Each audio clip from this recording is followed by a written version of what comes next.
Welcome to the show that punches you in the face with information. Welcome to the Enterprise Fitness Podcast. My name is Mark Otobri, and I'm joined by two of our fantastic trainers, Shane and Jason. Today, we are going to be getting into... What are we going to be getting into, Jason? We're getting into life and business.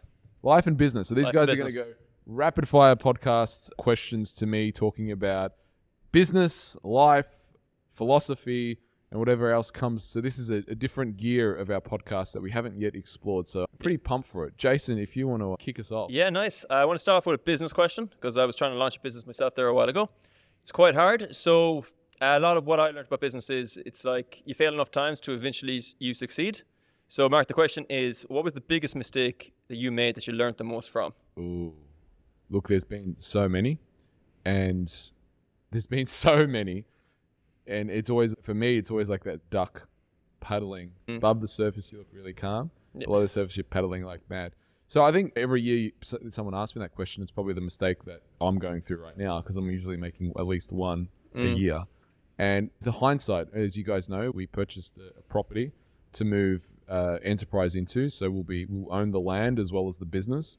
And not that's a mistake, but certainly I didn't have the experiences of which I have now. And the original plan was to build up.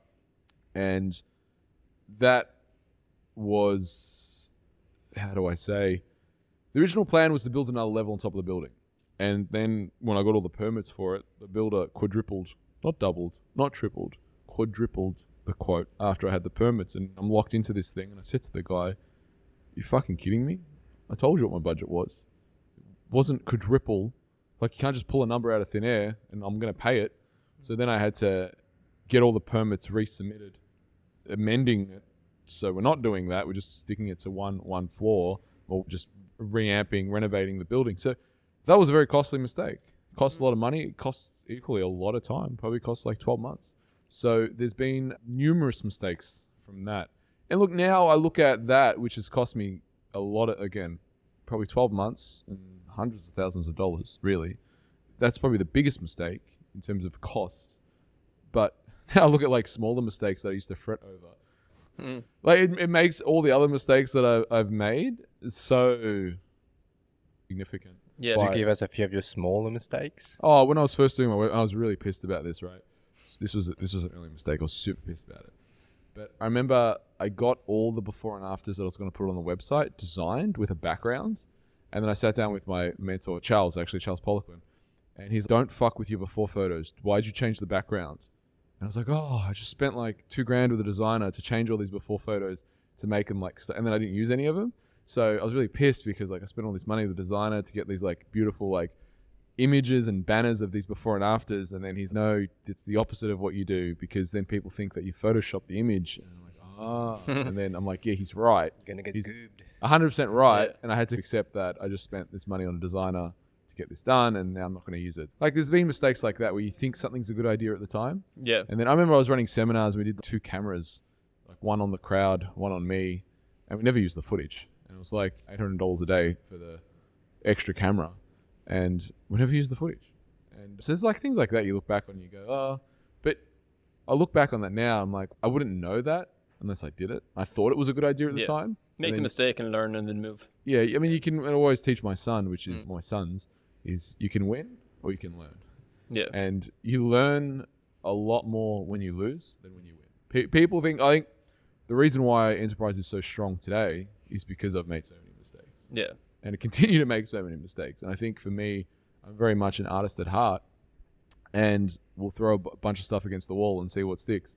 And go from there. Yeah, and that process, you make mistakes, you waste money, you quote unquote waste time, but is it really a waste of time? Because that thing that you did that led nowhere was actually the thing that made you think of that idea that actually was really freaking awesome, that helped push the business into a completely different direction that you never thought it would go. So there's been a lot of, there's these things like that where I started with something, work, and then it's become something else and it becomes something else and becomes something else. And that's the thing that's amazing. If you had to define it into one mistake, like this, that mistake led you here. If you didn't make the mistake, you would have went off on another path. Have you got any of the career? If I didn't make a mistake... If you didn't make this a specific mistake that led you here. you would be somewhere else? Not off the top of my head. Mm. There's nothing. I'd have to come back to that one. Yeah, no worries. Yeah. We'll circle back. Yeah. Shane? How has your mindset towards coaching changed throughout the years? Mindset, it has changed a lot actually. I used to be pretty hardcore. I still am pretty hardcore. The guys the other day in the meeting called me a purist in terms of training. I look at everything. It's very, this is the way, the final Jedi. But I think the way it's changed is I'm a lot more empathetic. And clients, the whole thing of don't judge people. People will tell me things that they've never told anyone. And I get a lot of them. Like when I coach someone, I get a lot of stories that people don't share. And I think when people get to know me personally, they do tell me an awful lot. And I think the reason is because they really get that I don't judge. And I think it's taken me a while to, and even like when I talk about it, when they tell me these things, like I'm really, I'm not judging them. I'm just listening and trying to coach them or coaching them. I'm listening as their coach. If that's an interesting behavior that I'm not going to label, because I don't need to label it. I'm going to observe it and link it back to where you want to be. And it's not a, I'm better than you and I'm right and you fucked up or any of that stuff. It's really just the coach's ear. And I think I've got a very non-judgmental, very accepting of people's nuances and differences and their life's path. And I think it's probably the biggest thing. I think I was quite judgmental starting. And then now that really has faded.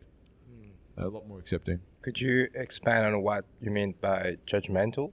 People's lifestyles. If someone would go out and say they drink every night or they eat really bad food, they just seem to be not able to get themselves together.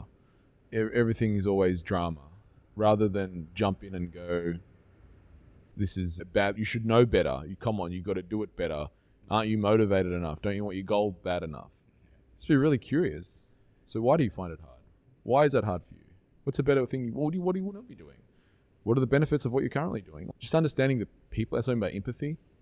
Understanding people better, why they do what they do, and not having a judgment around it and being completely okay with that, and also accepting that, and just help guiding people towards what they're actually aiming at rather than what they say they're aiming at, if that makes sense. Yeah. Helping people realize. Be the mirror. I believe as a coach, your job is to be the mirror, which is your clients, obviously, the way they show up, you need to reflect back the way they show up onto them so they become aware of how they're showing up, if that makes sense.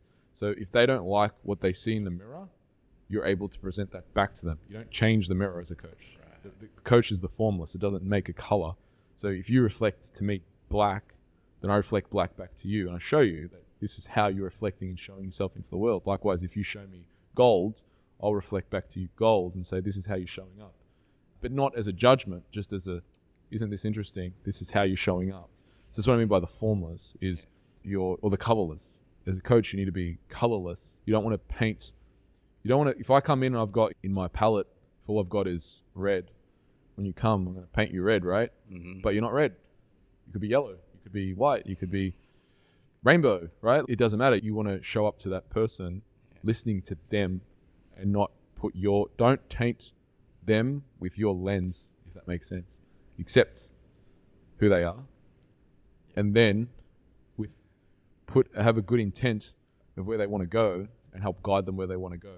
Did something happen that you suddenly changed the way you do your coaching, or was that through experience and seeing time, experience, challenges, coaching different people, trying the same thing and not working, coaching higher level people, coaching different people, being in the position that I am where I get to look after all of you guys, see the way you coach, the problems that you have, being observers over the conversations, the problems that you have, being asked for opinions on, hey, we had this problem. And if your client loves you, I don't usually hear about it. I might hear about it on Google, right? Or get a 5-star review. Or they come in, they're smiling. They're never a problem. I get all the challenges, right? It's when the team member isn't happy. It's when the client isn't happy. So I think you get really good when most of your role, like when you deal with challenges. That's what the buck stops with me, right? If there's a job no one wants to do, guess who gets to do it? Me. And that's both a blessing and a curse. So I get a lot of challenging things on my desk. And they're all the situations that no one else wants to deal with. And I have to deal with them.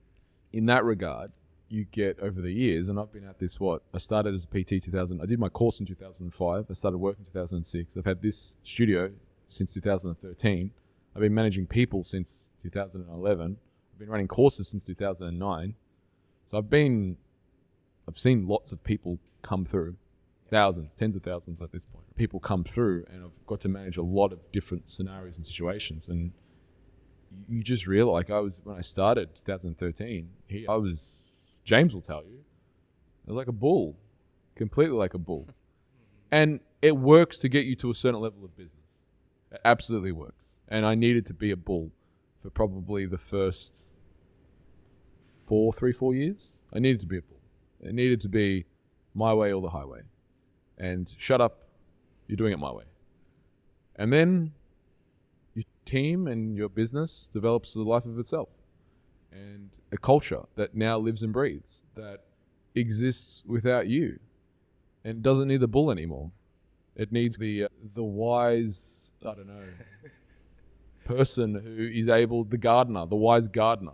Doesn't need the warrior. It needs that's probably a better analogy. It doesn't need the warrior anymore. It needs the gardener who is able to also pull out the hedges and chop the bad vines. Still has that in him, but for the most part, we're planting roses, not having to chop the crap and till the soil and get things to grow, because things are growing fine by themselves. You don't need the same mentality. So there is a change in things. Things change, things develop, and then you need to realize. And I think a lot of people, they stay stuck in their identity of how they were and they show up, and that's what kind of keeps them stuck at that level. Whereas I started to realize, wait a minute, if I want to go to this next level of business, then pretty much everything I learned and did to get to this level, I need to stop doing. Everything. Do you think that's what makes Enterprise stand out from other gyms or PT studios? I think there's a lot of reasons. But just to come back to this analogy, like when I started, I was doing all the sales, the marketing, the admin, and coaching, and all the education. And I did everything. And it was all about me. And I realized to go to the next level of business, it had to be all about everyone else. That's why I'm all behind the scenes. There's some things I do, but we got it. Hemming, we got Remove, we got Serena, we got you guys, we got James. There's so much more arms to things we do. And that was only me letting go. Yeah. Let other people. So what do I think that's different? I think, look, it was Walt Disney who said, I don't make money to make movies, I make movies to make money. And I feel like that with personal training. If you gave me a stack of money, I'd probably just buy a bigger gym. Yeah. And hire more people. And make more videos. Yeah, more of the same. Yeah, that's where we're at, right? I really enjoy what we do here. So I think when you come into Enterprise, you're getting a unique experience of me in many ways, and the way I see how things should be done in fitness and in training, and how to get results. And I think there's many things that we do different and the thing is, because I'm so obsessed with this, I'm still figuring things out. Yeah. And I'm always figuring things out. And I like one of the funnest things is like teaching my Wolfpack group, because I've had guys in my Wolfpack group with me for years, and they're like, how do you keep coming up with things? And it's because when I go to bed, this is what I'm thinking about. I'm thinking about, shit, if we did this would be better. If we did this would be better. If we could do it like this would be like just little systems. And then having a culture that you can come into every day and bounce ideas off and see how things work and interplay. And so it's fun for me to figure these things out. Yeah. And also I love mistakes and learn as well along the way. Yeah. So do you ever switch off the work mode? Standby. It's like a TV. Yeah. I don't think it ever truly switches off. I don't think it really, to be honest, I try and be, whatever I'm doing, I want to be as present as I possibly can be. And so practice that mindfulness, and obviously I'm not working 24 hours a day. I'm not. And that would be foolish. I love my training, so I train. But if I'm doing something, I want to be present with it. And that's it. But do I switch off? Yeah, but I'm still thinking, percolating on things. Yeah, and what's your long-term goals for Enterprise? What are you excited about? What I'm excited about? I'm excited about moving premise. I'm excited about owning the building. I'm excited about having a shake bar. Oh, it was did not realize that was happening. Yeah, nice. I'm excited about having free a shakes? shake bar. Ah, yeah. Nice one. I like how you said that with your Irish accent. Free shakes. Stop. Man. Discount. But yeah, I want to have a shake bar. I want to run more seminars. I'm excited about running more seminars. I want to grow my mentoring group as well. Create an education platform and get that more out to more people. And that's growing slowly. Do more media, as in do more of these podcasts, do more videos, grow our YouTube channels, and then probably write another book. This one on training though, not on nutrition. Because nutrition, I feel the nutrition one's done.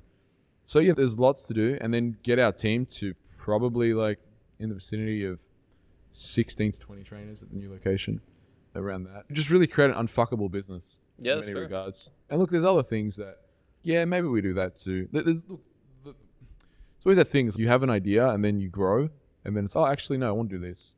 At the moment, I really enjoy the team aspect of what we're creating, and I enjoy the education aspect and the events, and we haven't ran any events for a long time. I love running events. Always with these things, I'll spend, I don't know, like months on one thing, or years sometimes. I spend years. I spent 3 years on my book. 3 years. And when I say 3 years on my book, I wasn't doing other things. It wasn't like I spent 3 years on my book. And once I'm able to systemize something and do it, then I like to move on to the next thing. So the big rock right now for me, and like my whole focus, is moving our location. Yeah. That's the big rock, and there's been a lot of hurdles that have gone in front of that. A lot. And just unforeseen things. Councils, builders, surveyors, permits, supply, materials, all of the above, right? There's been a lot of blocks to that. So I think once we move that big rock, and that is a big rock, it will free up my kind of mental space to working on the next big thing. Yeah, nice. Bring it back to more fitness sort of question. Would you rather have a microwave or an oven? Fucking oven, of course. Oven. Next question. I'm not going to microwave a chicken. Okay. But is Can't there microwave any... my potatoes. Is... Kind of baked potato. My question is there Can't any... make muffins in a microwave. Sure, but microwave is faster to just reheat anything that Do you you want brought. quality or do you want quantity? Yeah, so that's my Do you question. want cheap and convenient or do you want quality? Quality. I'm definitely going to go for the oven. Sure, okay. All right. Let's move on then. Do you have any inspiring fitness words for someone that would want to create what you've already created? Something similar. Don't. Don't? What would I have? PT studio, a team that can run when you're not like micromanaging everything, social media. Yeah, look, everything I think there's a lot of in the PT industry, you know, and I think in general with entrepreneurialism, people talking about working for the man and kind of this kind of thing, and it's like, you know, you want to go out on your own and do your own thing and this kind of stuff, and trading time for money and all that. I still trade time for money. It's just I'm working. It's not that I'm not working. It's just that I'm not PTing, but I'm still trading my time in hope that. And then the difference is I'm trading my time in hope that I make money, whereas if you're on the floor, you're trading your time for money, knowing that you're going to make some money. And sometimes for me, I hope that I'm going to make money and my idea pulls off. Sometimes it doesn't, and I don't make money. Yeah. And I think that's where you got to back yourself. So inspiring words, like I joke about not, because it has been very hard. It is hard. It's not easy. And if you're not fully obsessed about it, then probably will run out of steam and run out of gas at some point, because challenges do come up, and then it's not going to be smooth sailing. If anything but, you're going to run into a lot of challenges, different challenges that come to every different point of business and scenario, whether it's letting go and managing people, or people bringing up stuff that you have to deal with and triggers you, and childhood, this and that. And there is a lot of stuff in business like that people don't talk about. I think for me, there's nothing else that I would rather do.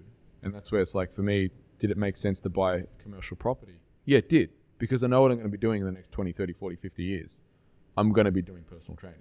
I know that. Unless someone with lots and lots of money makes an offer that I can't say no to. Quick shout out, yeah. Maybe, but probably not. Yeah. Has to be very good if you're watching. Yeah. No, but the point being is, for me, I know what I want to be doing. I want to be doing PT and growing that and obsessing about that. I don't see myself going into another industry. Like, why would I? It's fair. Advice: learn. Just don't look at what you can make. Don't look at the money. And this is the same approach that I did when I started. And it's never been, and it hasn't been about money for me, ever. It's always been about learning and experience. And when I say experience, not only my experience, but the experience that I can create for others. And that for me is probably my most motivating factor. Is when I do anything, I'm really thinking about what's the experience that this is going to have for other people. And I don't know if you guys have heard me say this because you guys have been newer, but like even our staffing stuff here, like our team, it's like, how can I make this Disneyland for you? That's my focal point. Like Free shakes, maybe? Yeah, well, that was good. That was really good. Very nice. Okay, I'm going to write that on the list. Yeah. I have a question. Where do you draw the line with scope of practice and handing over to other professionals? For example, like say injuries or mental health. In our user manual, right, we've got it in our book who we refer to. And if you have any soft tissue injuries, this is who we refer to. If you want to get your bloods done, this is who we refer to. If you've got eating issues or eating disorders, this is who we refer to. Literally, before you even start with us, it's in our user manual of what we give clients. I think we're really fucking good at training people and getting people in shape. And we're also so good that we're aware of what we're not that good at. And I think the better you get at that, the more you realize how nuanced some of these things are. And I'll use the example of eating disorders and unconscious blocks. So if you're hitting up against that, and I've done a lot of work in this, I'll be speaking to someone and I really self-sabotage. I have this eating disorder. I have this or this. Yeah, look, I think this is a constraint to you getting in shape. That's the sense that I get. And I might even guide them to the DILTS model and say, this is an exercise that you could do. But even better than, I've got a friend who, she does this work every day of the week. This is what she does. And she's really good. I reckon you should go see her. I reckon one session with her or a couple sessions with her should be part of your fitness program. 100%. Because this, for me, you're telling me you want to get into this shape. I see this as important as you sticking to my meal plan. In fact, if you don't do this, I don't think you will stick to my plan. And likewise, let's say, for example, who we refer to Phil for our soft tissue stuff. If I can't move, if your body isn't moving the way I want it to, or if I think you can get faster results if you go see Phil, then absolutely I'm going to be saying, again, you're not paying me to sit there and massage you or manipulate. It's not my expertise. I'm going to be referring to anyone who can help my client get faster and better results. And he's on my team. And there has been cases where sometimes I've referred someone to someone and they've told, don't go see them. Okay, off the list. Cross, you no longer get any referrals from us. Whereas like the people I refer to, they refer us clients, we refer them. And it's this really nice dynamic. And I can call any of those guys up and say, hey, I'm sending you Bob. Bob has this. Can you give me your feedback on what you should think? The other day I was just speaking to Phil. I've got a client, I just sent him. I said, what's going on with his hips? He gave me his opinion. He's like, look, this is the approach I'll take. He goes, but what you're doing is good. I'm like, but what you've said about, and we were bouncing the idea of how we should go about training this client. And it wasn't like he was saying you should just, we were talking about what would be best for this client. I've got amazing relationships with all of the people that we refer to. Amazing relationships. I've got no hesitation to refer out. Where's the scope of practice? When needed, really. That answers the question. Yeah, I suppose. Yeah, I genuinely trust all the people that we refer out to. Yeah. And if they say to me, hey, look, you need to do this. If Phil said to me, this person shouldn't train for the next 3 weeks, I would say, okay. Because there's genuine trust. And I mean, that relationship has been fostered over years. It's not something that like, I've just known the guy or whatever. He's known me. He trains here. He trains with James. We've known each other for a very long time. We always have the client's best interest at heart. So that's why. That's good, yeah. What I wanted to ask about was basically how you built the community here among the trainers. So you were saying you would like to make it like Disneyland for everybody. Yeah, so what do you actually look for in, let's say, even though I know I'm working here now, like PTs or staff or whatever, to actually make sure everyone gets on or has a good community in the place? Would I invite you to a barbecue? Would you? I haven't been invited yet. Wow, about that. That's really the number one question. Yeah. It might seem like a really random way to say it, but would I invite you to a barbecue at my house? If the answer is no, then you probably don't belong working here. Fair enough. If that makes sense. Yeah. Because, and that's the thing, like, when Ari, he went away to Europe just recently, and you were here for the team meeting, and he was like, thanks everyone for looking after my clients while I was away. They all just came straight back. It was easy. And you speak to the clients, they're like, yeah, I really enjoyed training with Shane. I really enjoyed training with Jason. I really enjoyed training with Matt. They're like, you guys are really just lovely here. It's because everyone is the same. Not the same. We're not exactly the same. None of us are the same. But we all are similar. We have a similar, we're easygoing, but we work hard. Where we like to have a laugh, but we know when it's time to be professional. You know what I mean? There's that we'll give each other shit, but we also know you have to do your job, and that's not to be taken for granted. Like when it's time to count reps and do the program, we absolutely deliver. But at the same time, we're not going to take... best way to say is we take what we do really seriously, but we don't take ourselves seriously. And that is also something that I look for. Someone who's really wound up tight and can't take a joke or walks around with a stick up their ass. It's not going to fly here. It's not the first day. It's not even going to be me who says it. It's going to be someone else, probably Tyrone, who makes a joke, and we'll offend them. Because the first day you were here, would I walk up behind you and go, you need to work on your lats or something? Yeah. And like the second day, you were giving me shit, and then you were giving Hemming shit. It's fun, but it's not. We're not saying it's each other's. The first day when I walk in, I was like, man, this guy must be a marathon runner. Who, to me? Wow. Throwing shade already. Did that answer your question though? Yeah, it did. Yeah. Always attitude over aptitude. Right? So because that can be learned. Yeah, we have, I think, the best onboarding trainer program, bar none. You've got all of our programs you get access to. You get weekly mentoring, you get weekly training, you get our online portal, you get the quarterly events that we run for other trainers in the industry, like our internship, our elite results. You get all of that. We know that we're going to train you up. And then you get assessed as well, which no one else does. We actually assess you on how you do these things and make sure that you're on board. So we know for sure we're going to be able to train you up to the standard. Yeah. Because we've got all those checks and balances. The question is, what's your attitude? And that's really where it all boils down to. And it only takes one piece of rotten fruit to spoil the bowl. And that's where we're very careful on. We hire very slowly to make sure that we're hiring. And everyone stays long term as well. From what yeah, absolutely. What the average PT life is 2 years? Like 2 years is the average life. I think now we're at an average of 4 years. Average. Yeah, it says a lot. Definitely. But then you've got James, who's 8, almost 9 years. Lewis is, I think he's 7 now. Tyrone is over 5. And then a few of them are up to their 4th with no slowing down. Yeah. A general question, more like on the nutrition side of stuff. Back in the days, before the 90s, fats were evil. Yeah. And each decade, the fit gurus, they vilify one macronutrient. And where do you think we are heading to? I think one macronutrient gets vilified every day now because of Instagram.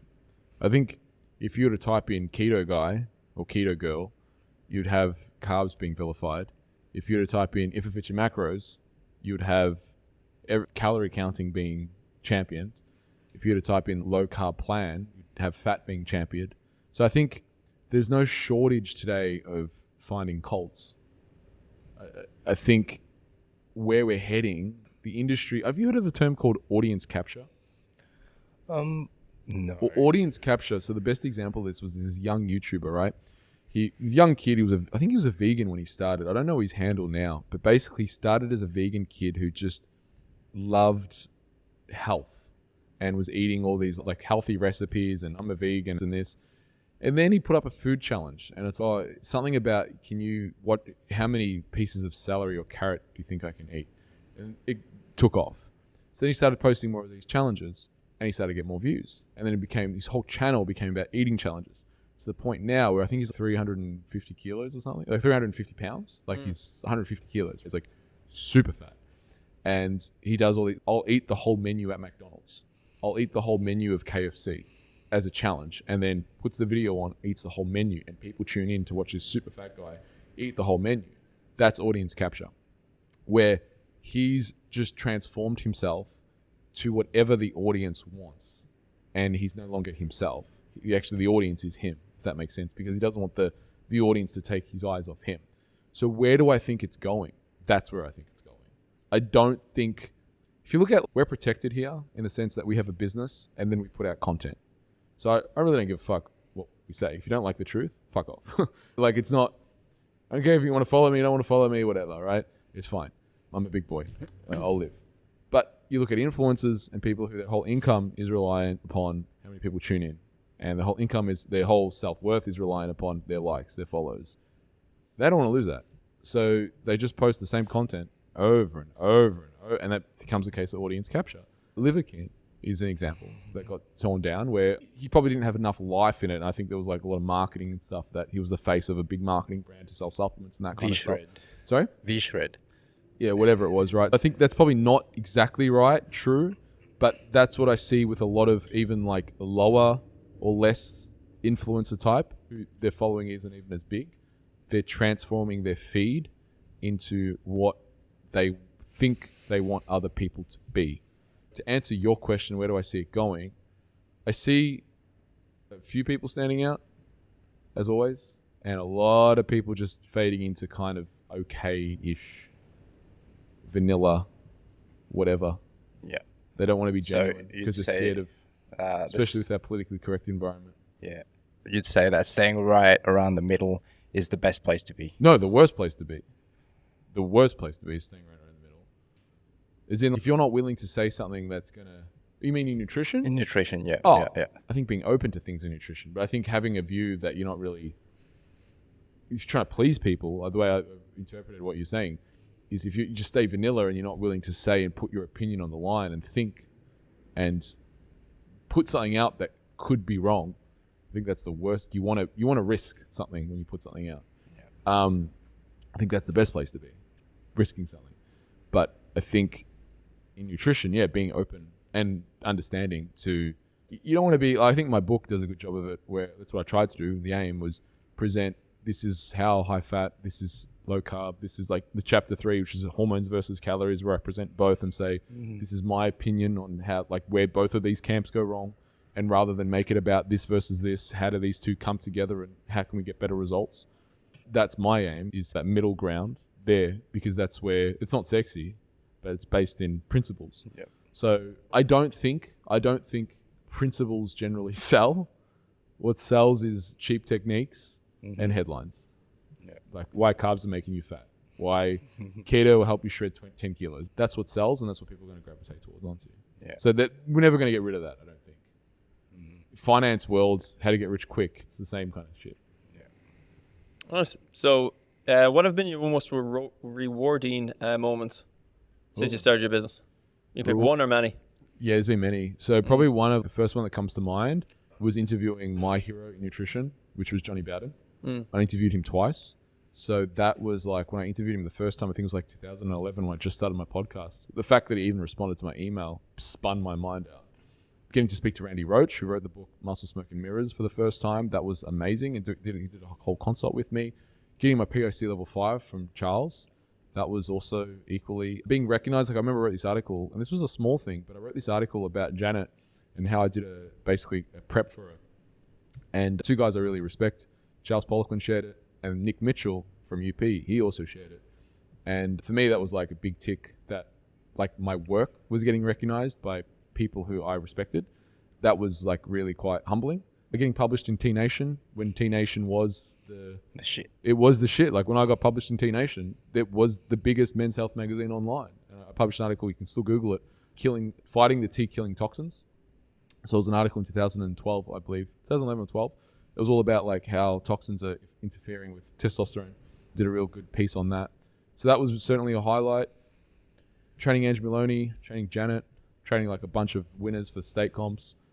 Probably then now watching you guys train the winners and seeing like you guys, your competitors that come up, and so like Amy and Cristiano, a recent one where he trained Bricks and Bricks won, and seeing how Cristiano's developed as a coach and seeing you guys go from enterprise coach to senior coach to master coach, then presenting to Wolfpack. To me, there's a real great thrill in seeing the team here develop into leaders. Probably even see Jacka. Jacka came through the ranks super fast here into master trainer and has been a leader and now doing education with you guys. They're for me that I think there's a lot you can take for granted in those things, but they're the everyday things that really super highlights. Yeah, if you had to pick, do you think would stand on the top? Probably out of everything, like opening here and then having Charles come as well and doing videos here as well. We have some videos that he did here. That was a big thing. He was my mentor. And then having Bob as well. Like I had Bob here, who's my nutrition mentor for years, still is. He taught me, probably the guy who taught me the most about supplements out of everyone, out of anything I've ever done. Bob Gill was the guy. And I had him here out regularly, twice a year, learning from him. So I don't know, like there's so many. Yeah. There's so many that have been super highlights. But I remember when I opened here, like 2013, that was like, we had the Enterprise Ball Wolfpack 2016 when I ran my first Wolfpack. That was incredible. Like the vibe that year was insane. So sorry, I can't boil it down to one. That's fair. There's a lot of them. Yeah. 10 year, a recent 10 year. Actually, probably the recent one that I'm going to say is when we went to the summit last year. We had pretty much the whole team were at the summit. You guys haven't been to the summit. Not yet. Yeah. Yeah. I don't want to say anything else. Okay. The summit was, Rami was at the summit. It was just, in terms of team, how close we were and what we did, I would say, it set the tone for this year. Of what we did and just the level of, the guy came up to us later and was like, he said that you and him have been working together for a long time. He was referring to me and James. He goes, you and him have been working together for a long time. I'm like, yeah, probably about 8 years. He's like, yeah, you can tell. He goes, you guys don't even have to talk. You guys just look. He knows what you're thinking. You know what he's thinking. And the amount of times where he would just look at you and you'd look at him and you would go over here and he would go over there and you manage the teams without talking, he goes, was inspired me to go back and have a team meeting with his team. And that's what I mean. Like it was just there was a bunch of challenges, which I'm not going to talk about, that we had to do. And we had to manage our teams to do these challenges. And it was amazing. It's great. Yeah. Sounds Wicked. good. Yeah, it is. Are we doing more questions? Yeah. One more each. One more. Who are you thinking to invite at Enterprise Fitness next? Who I want to invite? Yeah. What do you mean? A few big names in the industry. That Oh, you mean for the podcast? podcast or like any seminar or I've got no one lined up. It's also the most disappointing answer you could think of. I got no one. I got you and I got Jason, Shane and Jason. yeah. you make this a weekly thing. Yeah. Exactly. Perfect. When are you going to start your next book? Not for a long time.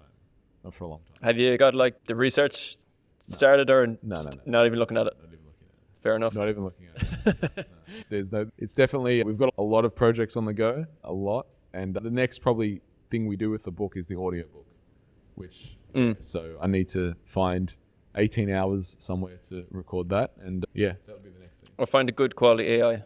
Yeah. Hopefully. I tried that. I haven't been able to find it. But yeah, that would be nice if I could do it all in AI. It'd save me 18 hours and all the recording time. But anyway, guys, it's been a pleasure speaking to you both today. Where can the folks learn more about you? Yeah. Shane Fitness on Instagram. Replace the A with the 8. And you can find me on Instagram as well and Facebook at Coach Jason Massey PT. And my name is Mark Toby. I'm the owner and founder of Enterprise Fitness and the author of the Enterprise Diet.